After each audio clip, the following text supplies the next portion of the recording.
So, where should we begin? When we are caught in the conflict between two other people that we are trying to manage, mediate, be a peacemaker, create distance, step in between so that they won't knock at each other. How often does that happen in relational systems? Whether it's in a family, whether it's in a work situation or between friends. I mean, triangles are the most potent relational system, rife with its complications. And this is this new episode of Where Should We Begin, where the mother is trying to manage and mitigate the exacerbated conflict between the teenage daughter and the father. Join me in my office of Where Should We Begin? I have been married to my husband for 20 years, and we have two daughters, the younger of which is now 16 years old. And she and her father don't get along. They don't respect each other. I think they love each other, but they don't understand each other, and they don't seem to be working towards understanding each other. I get stuck in these situations where the two of them are angry with each other, often at the dinner table, and fighting, and I don't know how to help. And I'm hoping that you can help me find some words or some methods or some way to communicate with them when I try to talk to them about this. They both get angry with me, and they don't seem to want to repair the situation. And I feel very stuck in the middle, and I'm hoping you can help me.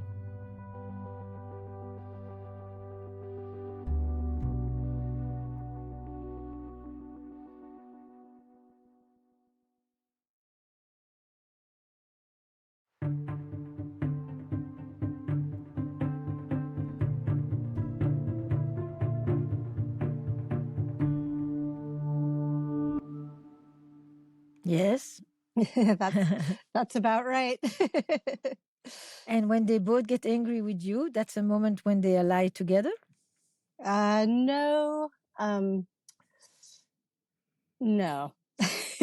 Unfortunately. That was too optimistic on my part. I wish. Give me, if you can, a frequent example, because I don't assume that every time it's different. It's probably much of the same over and over. It seems like there are two things that happen over and over again, two different things, depending on which one of them is the instigator of the conversation. Okay. And usually it's because one or the other of them is already in a bad mood. And we come together from our day at the dinner table. And one scenario is that my husband has been reading online about politics or stewing about something at work. And he comes in already a little bit angry.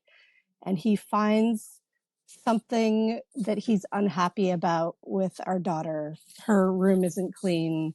She didn't do the dishes when she said she would. Her grades aren't good, et cetera, et cetera. And he will just start sort of laying into her about that. First, not in a mean way, but just pointing it out.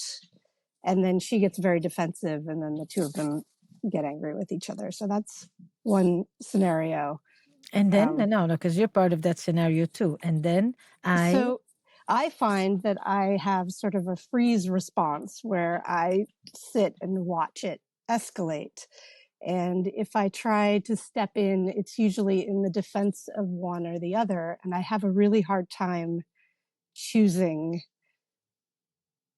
how to do that because I feel that my husband isn't being fair to my daughter. Yet he has a point about, that she hasn't cleaned her room or she hasn't done the dishes.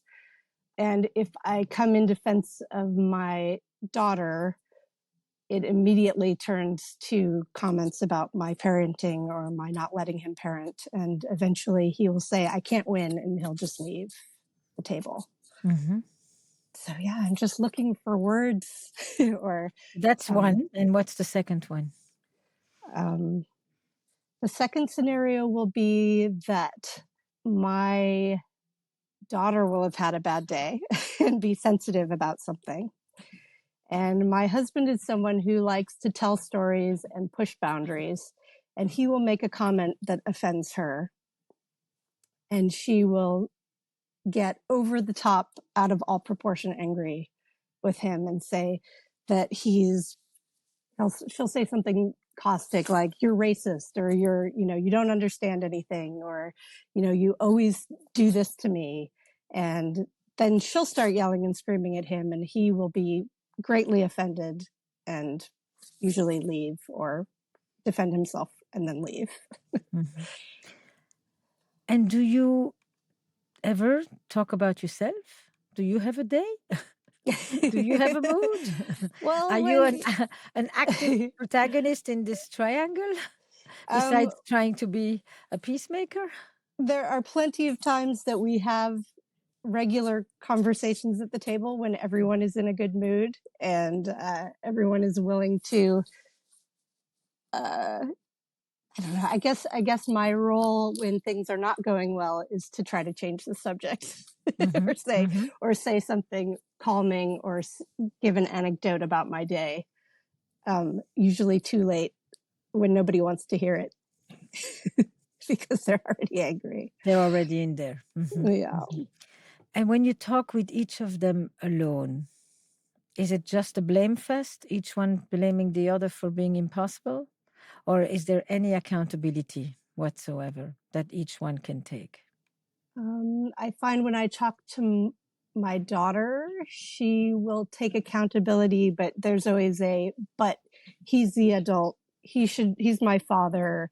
He should understand this. He should, so she will say, yes, I understand that was uncalled for, but there's always a but you have to admit that he was out of line, or, but you have to, this or that, or, but you should be defending me because you're my mother and you aren't. And then from my husband, he'll go away and think about it. And there was a time when he'd then come back and have a conversation with my daughter, and they would talk it out and things would be okay in the end. And a couple years ago that ended when she turned 13 or 14. He stopped trying and she doesn't go to him. So when I go and try to talk about it, often it will turn to comments on my parenting. You're too easy on her. You always take her side. We should be a team. Things like that. Okay. So tell me, just for me to get a bit more context, what kind of family environment did you grow up in? And what experience do you have with bickering and escalations and high reactivity at the dinner table? And then the same question will apply to him. Your daughters, I know, because they're living it. that they're okay. But yeah, what was it like in each of your own homes growing up? Because some of this we have learned. We have actually watched other people do. We have had other people do to us. We have had people do to each other. And there is the manifest rules of how you argue, how you fight, how low you go, how off topic you can be, how little accountability you take. And then there is also the underlying issues of loyalty, betrayal, lack of support, rejection, the dynamics that lay underneath this. You should be with me. Everybody is actually wanting you to be their fawner. Fawn for me. Please me. So what's been your experience and what do you know about his? And obviously you didn't have it with your other child. So you also know that this is a triangle. It's contextual. It doesn't say specific things about who you are or who he is or who she is, because this is a dynamic. This is relationally created by people, but they can do other things because they have had other relationships with their other children. That's always very good to know. Right. That's true.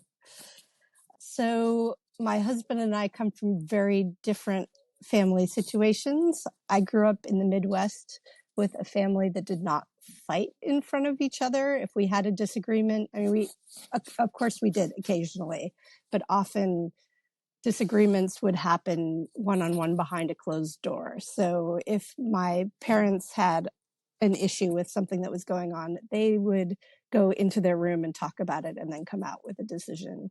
I feel like I had a fairly calm, happy upbringing. When I think about it, I feel like I was loved, and that they were also very academic. So everything was intellectualized in my household, and it wasn't played out in emotion as much. My husband, his mother was probably undiagnosed bipolar and an alcoholic. And they had a lot of sort of turmoil in their family growing up. And I think there were a lot higher emotions on a daily basis at his house than there were at mine, for sure. Of the whole range or conflictual emotions? I think the whole range. I think he had a difficult teenage time. You know, he didn't get along with his parents for a time when he was a teenager.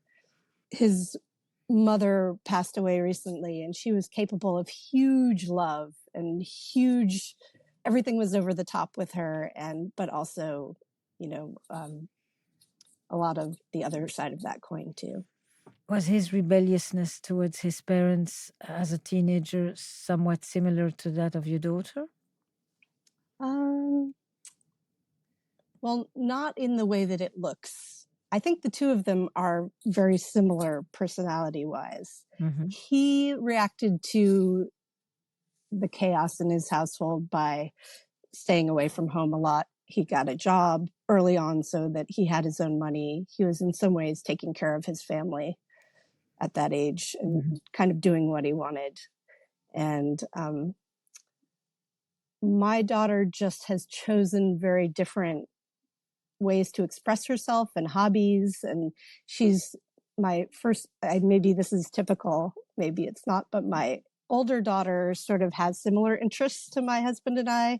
And my younger daughter has gone as far away from things that we understand as possible. We both work with our hands and love to camp and be outdoors. And she wants to become a nail tech, and she does acrylic nails for her friends. And she's very rooted in the city we live in and has a big group of friends. I don't know, she's just chosen things that it's been a stretch for me to understand why she's chosen the things she has, but she's amazing and brilliant. Are you curious about Yes, it? You are. Always, yeah. More curious than reactive. Yeah. By the way, nails and acrylic is hands, you know? Yeah, right. Yes. It is work with the hands. It is. It's may still not a be trade that way. different from dirt and camping and knots, but it is no less handy. That's true. And how much are they able to be reflective about what happens? I noticed that this is something that happens between us. Whenever he does this, I do that. Or whenever she does this, I do that. What really gets to me is I understand that this is my challenge. Is there any reflective ability, or is it all pure reaction? In the moment, it's pure reaction. And I think there is a little bit of reflection. I think my husband thinks about it, but I don't get to hear what he's thinking about it usually. And you want help for you, or you think that you could be even more effective with them, and you want actually to magically make these two people put a stop to their spat? I want your magic, Esther. I guess I'm unhappy with my own reaction in the moment because I feel like they both walk away feeling like I've betrayed them. And it would be amazing if they were to get along better, or if there was something I could do when I saw the argument coming or say that could diffuse that. I have a bunch of thoughts that come, but I do want to ask, has any of you ever said, let's go see a family therapist? Yes. And? So just so I know how much my field has helped you or not. Yeah, well, I'm worried because we're opening a whole new conversation. But so my daughter was really sick. She's better now, but for the last few years, she was anorexic and went through treatment programs. And I refed her at home, and she's doing much better now. Mm-hmm. But as part of that process, she saw a therapist, I saw a therapist, and there were meetings that we were supposed to all do together. Mm-hmm. And my husband does not like therapy, and my daughter does not like therapy. And it was difficult to get us all into a room together. And then it often sort of would blow up in the room, and they would leave feeling unsafe. So it means my husband is not open to family therapy. But it was part of the treatment programs. At first it was part of the treatment programs, and then we had hired somebody to help us outside of the program as well. Mm-hmm. And was it ever helpful? Was there anything you would say, this thing, we didn't pursue it or we didn't stick to it, but it actually was a very good idea? I don't think we ever got far enough that we had a plan to an action. I felt like it was helpful to talk about the things openly, even when it was not in the healthiest way. And so I felt like it was helpful, but I don't think either of the other two of them felt that way. Mm-hmm. And may I ask why you continue to have dinner, the three of you together? It is sort of a core value of mine, and I live in hope, that just in the way that my daughter has gotten better from her illness, I was hoping that their relationship would heal. I know that those things don't necessarily happen just on their own, but I was hoping just by being together every day in whatever way we can be there's more of a chance that everybody's going to get along. And is that proving right? I think very slowly it may be, but it's the anger comes less frequently, but when it happens, it feels just as intense. Like whatever's underneath the surface is still just definitely hasn't healed. Mm-hmm. I just feel like they're learning. Maybe it's that my daughter's getting older, or I feel like they're learning to be in a room together without fighting. Who do you think has the most latitude and flexibility for change? Oh, they're so similar. I know. Because this kind of dynamic that you describe, escalations like that are always symmetric. When you have two people who do fight, they are typically similar. If you have one fight and one flight, you get the difference. If you had two flight, it's similar. So when you have two escalating people who go at each other, but it is not uncommon to just say they're so similar. But I still will ask, which one has, in your mind, more flexibility? Even if it's a 3%. I think my daughter has more flexibility, but there's part of me that feels like she's the kid. Like she shouldn't have to be the one to heal the problem. Does that make sense? Yeah, but that's because you think the problem is him. Whereas the relationship is not him or her. The relationship is the space in between.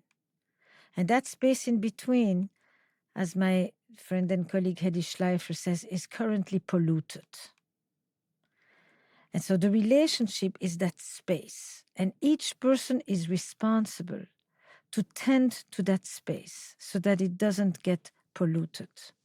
That makes sense. And so when you are more flexible, it's not because you should be dealing with the problem and the problem is the father. It's that you have what we call enlightened self-interest. It's in her interest to have this space not be so polluted, to have these arguments, these spats, not be so in her belly to the point where she can't put anything else in because it takes up all the space. That's just one metaphor. This is not what anorexia is, but this is one dynamic that is happening. So if I said to her, are you curious about certain things you could potentially do that could change the dynamic between you and your dad? What would she say? I think she'd be open to that. Okay. And then if I said, I understand you're very creative. If you're doing nails and you're a painter, basically. You're a painter on people's hands. And you adorn people's bodies. And that is very meticulous and very fine. It's fine motor. So you have precision. And that precision is not just in your hands. That precision is part of the personality that you have. And from that place, I would like to suggest to you certain things that are rather counterintuitive, but they have the power to turn the whole dynamic around. Because a dance between two people is a bunch of successive moves. If you change one move, all the others must adapt. That's really how intricately interwoven pieces of an escalation are. If there's one thing you don't do that you typically do or say, it creates a space for a whole different thing. Okay. But the same thing will apply to you. You're asking, actually, for me to help you do what you've already been doing, which you know doesn't really work. And you want to do a better job at what doesn't work. So I'm asking the wrong question. You know, no, it's not the wrong question. It's that it's very difficult for us to give up. When something doesn't work, we don't instantly say, I need to try something else. We first say, I need to try harder. We all have for some reason, we all often are inclined to that. And we're going to try harder at the very thing that we already know isn't working. Okay. So I have to resist the temptation of doing that with you. You know, there's a lot of different situations. First of all, is to say, you know, after a day that is very bad, the next day you just say, I think we're better off today not eating together. Why would we do that? I'll eat half an hour with you, and then I'll eat half an hour with the other. And I think we'll all have a nice time. Mm-hmm. And then see what happens. Okay. See if they say, great idea, or if they say, no, we must be at the table together. And then you say, well, then you should have dinner together because I'm going to go and have dinner with a friend. Yes. This is a bad show. It's a bad TV program, and I'm not interested. Yeah. You know, it's like, I am not interested. I don't see why I should be subjected to this on a regular basis. Not angry, just simply do your thing, but don't involve me. Okay. Rather than putting yourself at the heart of the matter and thinking that you're the only one who can stop this madness. Step out of it. See what happens. I listen. You're gonna just collect information. Yeah. I'm not saying this is the answer to anything, but it will. You have to, in some way, find 10 new moves. Okay. So you're the only one who's here. So I'm gonna talk about your moves. Maybe at some point you put good music. You say, I think we should all listen to music, soothing the nervous system. Mm-hmm. It's food for the soul. Let's listen to music. What would you like to listen to? What would you like to listen to? Each of us pick a piece of music. We should be better off at listening than at speaking, because speaking, we don't do a great job. But I think what this house could really learn is a different quality of listening. We could listen to poetry. We could listen.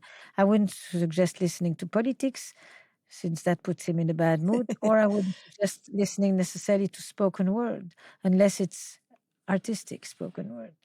That's another one. But break the configuration, shuffle. This is rigid, this is predictable, this is narrow, and everybody seems to be falling into the trap every time. I mean, one could write the script. He says this, she says that, that makes him do this, that makes her do that. Then he walks away. Then she's all, look at this. You can't even talk to him. Look at what he does. He can't handle anything. I mean, and by the way, it's not original. That script goes in many, many homes. Sure. And instead of saying, what can I do to make you people love each other? You just say, you won't be the first dad and daughter who don't get along in your adolescence. In fact, you know that very well. You had the same relationship with your parents. And then you can joke with her and you can say, by the time his mother died, she was capable of deep love. I mean, you may have to wait 50 years, which means you bring some humor into this because you get scared. You get really, really scared and you think, I have to rescue these people from their shadow. Maybe that's not true. I don't know enough to make a declaration about this. I just met you, but sometimes I think it's worth checking out. Okay. But I know that when we have that fear, or that maybe she will plunge again into the anorexia, or that she will have recidivism, or, that. So you're holding this very fragile equilibrium, making sure that nothing bad happens. And it actually doesn't really rest on you. Sounds good. I don't want it to rest on me. But it does feel like that. Your body tells me I carry this. It's like they hurl all kinds of things at each other, and I'm the only one who realizes what they just said. Now that you can say too. Yeah. You're saying horrible stuff at each other, and you punch each other as if you were cardboard. And while you are not feeling anything because you're busy being angry, I feel every word hitting my belly, and I feel everything a punch in my gut because I'm actually the one experiencing what you're doing. If it was physical, somebody would say, "Aye, that hurts." But because it's words, one doesn't even notice it. One just says, "Let me punch you back." The next thing one day, if you really need to go and ump this a little bit, is you videotape them. You don't say a word, you get up, you take your phone, and you just tape them. They would hate that. They would hate that, but something that would be somebody saying, "I'm your witness. Yeah. I just want you to see what this looks like." And then you send it to them alone, separately, and you just say, "I thought you may want to know what this is like." Yeah. They may not like it, but it may be effective. You don't have to say anything. You just film it, and then you go to the side and you just film it. And then you send it to them, and then you just say, sometimes we don't really see ourselves from the outside in. This is what this looks like. What happens when your other daughter enters the picture? Oh. So she is a mediator.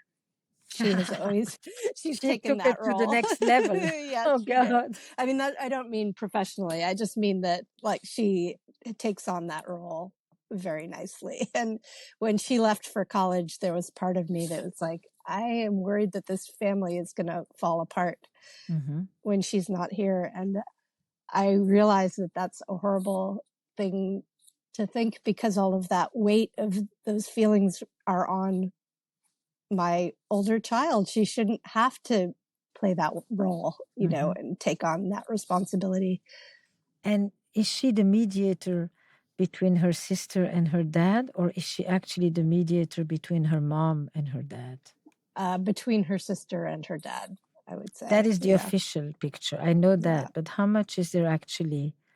How much does your younger daughter actually express things that you don't say, but do think? A lot, for sure. Yes. So the mediation is actually, I mean, what you're saying is that your daughters are in between your relationship between you and him. Yeah, that's true. Which, if you wanted that to shift, you go to him and you say, our daughters have spent a lot of time being between you and I. That's the bold move. Yeah. I think that's what I have to do. That feels real. Tell me more. I think my husband and I we've sort of allowed our relationship to become two separate relationships that happen to touch.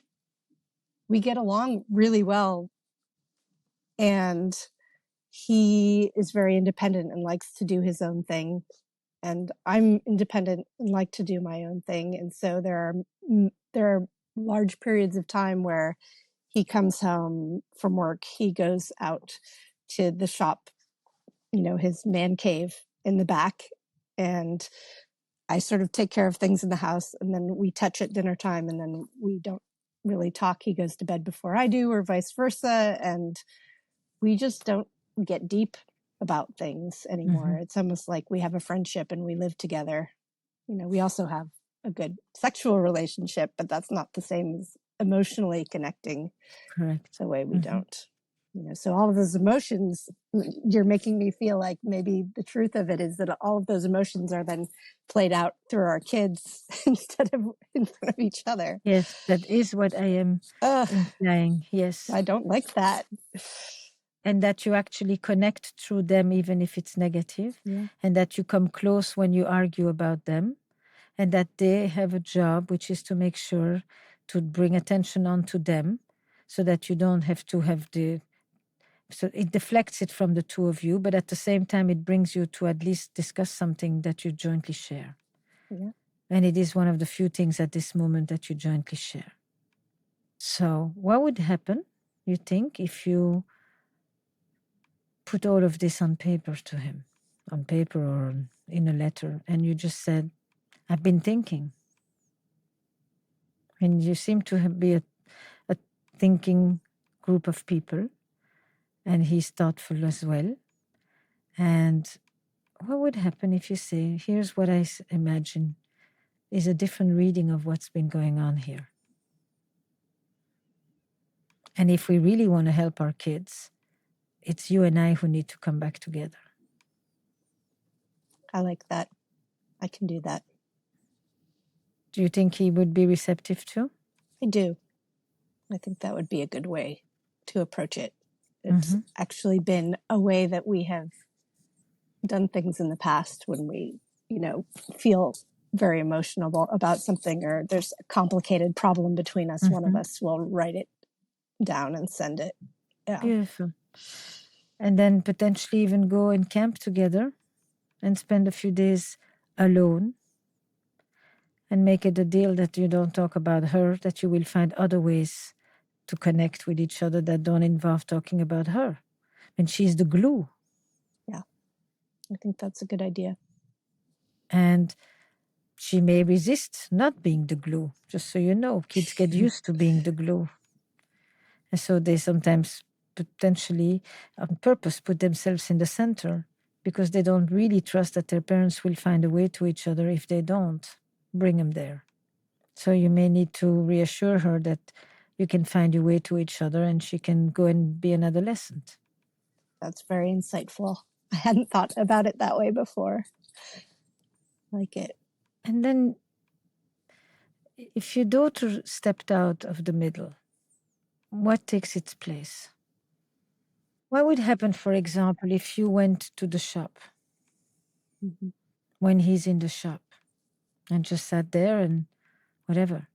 What if you had dinner with her first and then you went and brought dinner in his shop and you just ate a picnic together in the shop? I mean, it's about changing the social, the emotional, and the physical configurations. Yeah. It's not in that order, but it involves all levels, because you've made a beautiful distinction. We can be very sexual and we are intimate there, but there is a level of connection between the two of you, a level of emotional threading that is kind of has leaked out of the relationship. And we are brought together in our worry or our arguments with our daughter. If I asked your older daughter, why did she become a mediator, what would she say? Because her sister wasn't always a teenager, so this goes back longer. Yeah. I don't know if I can answer that honestly, I mean, I can give you my opinion about what I see. That's all we have. But I think that my husband has been struggling for a while and unhappy. And I think that I'm trying to reframe it now with the information that you've given me. But I think I tended to get annoyed with him because it looked to me like a lot of him centering himself.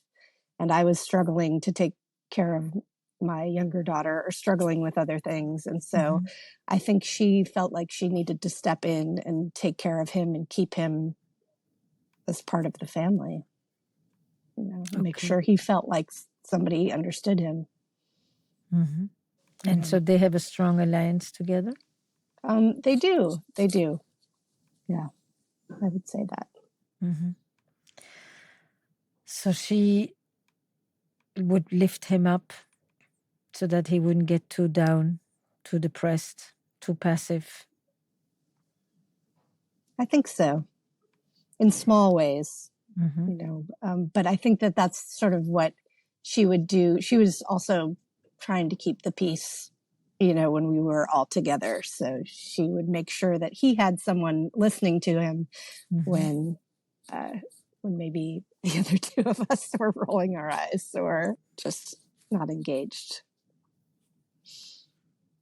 So you and your young one have an alliance, except that she says the things that you think but don't say. And worse. I wouldn't say that the things that she says necessarily represent me, but she definitely is not afraid to call him out in ways that I don't think are necessary, but maybe they are necessary and she's doing it for me.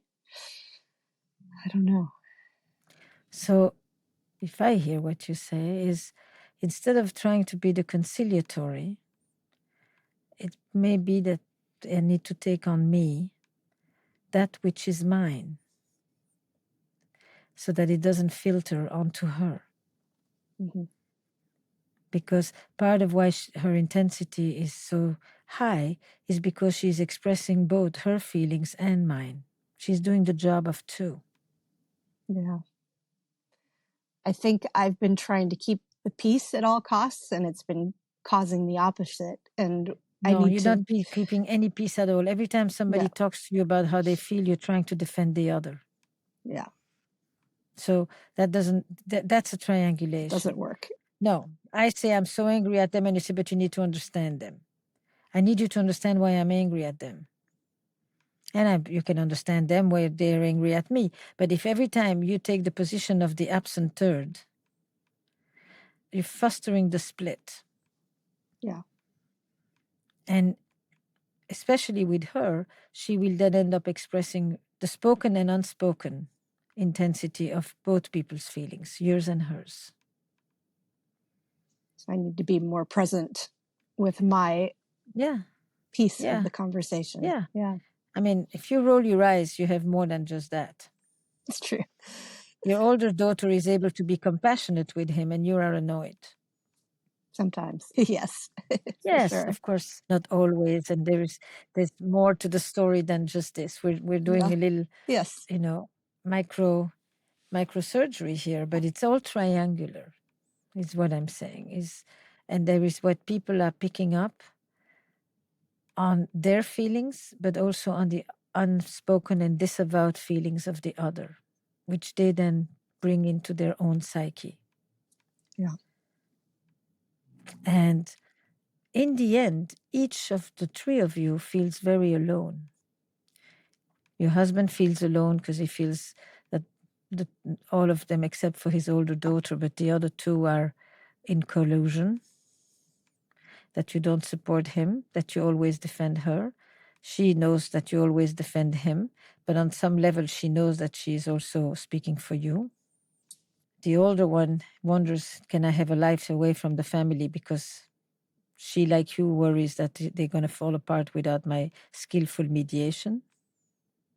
And you think you're trying to make these people be nicer with each other and have more grace, when in fact they are each thinking that it's the other person who is doing it all to them. Yeah. So, how do you start extricating? I think writing the letter that you suggested, I'm excited about that idea.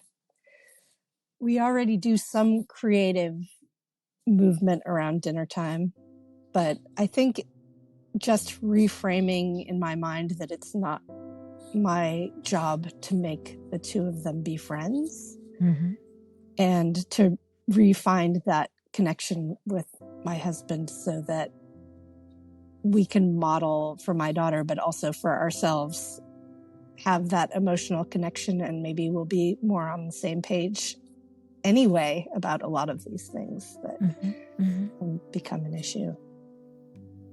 Is that a good place to start? I think so. Thank you for helping me untangle all of that.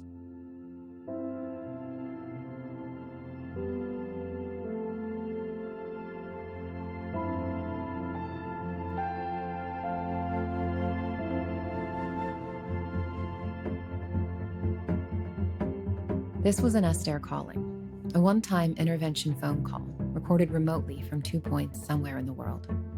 If you have a question you'd like to explore with Esther that could be answered in a 40 or 50-minute phone call, send her a voice message and Esther might just call you.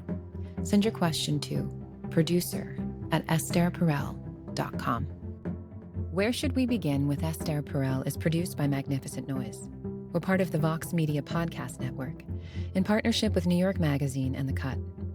Our production staff includes Eric Newsom, Destry Sibley, Sabrina Farhi, Kristen Muller, and Julia Nat.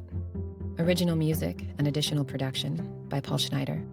And the executive producers of Where Should We Begin are Esther Perel and Jesse Baker. We'd also like to thank Courtney Hamilton, Mary Alice Miller, and Jack Saul.